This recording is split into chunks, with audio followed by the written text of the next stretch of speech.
And I think because you were saying now is it more of a group Yeah. effort? Yeah. Because I think on Dankey Stock it was more you.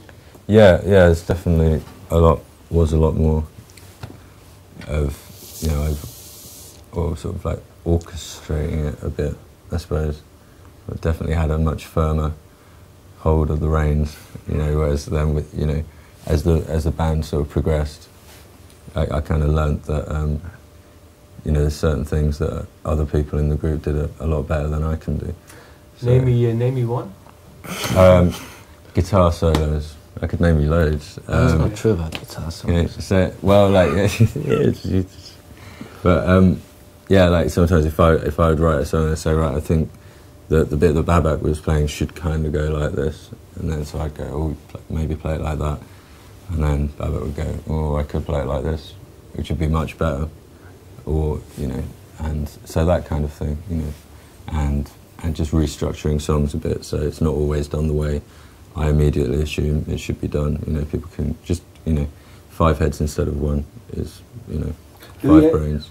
Do you have one song that couldn't have been made, because you were saying our differences, couldn't have been made during the recordings of Dankey Stock? I mean, which sums it up a little bit more. Maybe you can go into the process of that song a little bit. Yeah, well, yeah.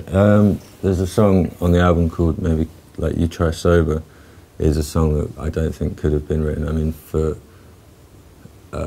you know, for one, it was kind of like it's a duet between me and Melinda. You know, so it's very much two people singing a lead vocal instead of one. I think, you know, the song is very sort of short and sharp and to the point, and you know, I think that's probably, you know, typical of the way we're writing now, rather than the way I was writing then, probably. How do you feel about that?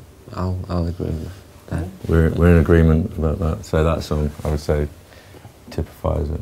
Okay, and well, why the name for this album, Schmotime? Schmotime.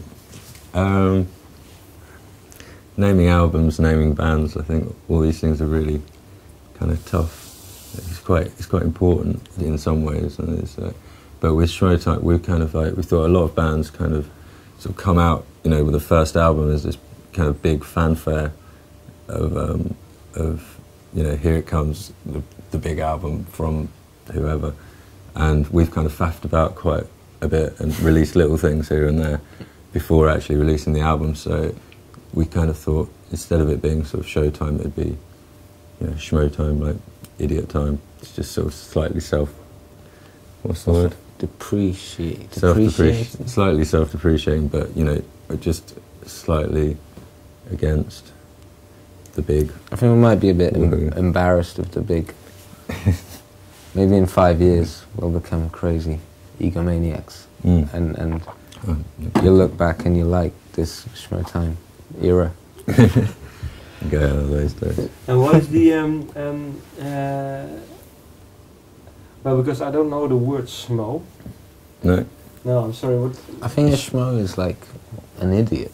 Is it something? Okay, it's more of a slang thing, or maybe. It's like a Yiddish. Is it Oh, Yiddish? Yiddish. It might be Yiddish. Yeah, I don't know. It's quite common in like Woody Allen films. Okay. That kind of dialect they use, you know, schmo, schmuck.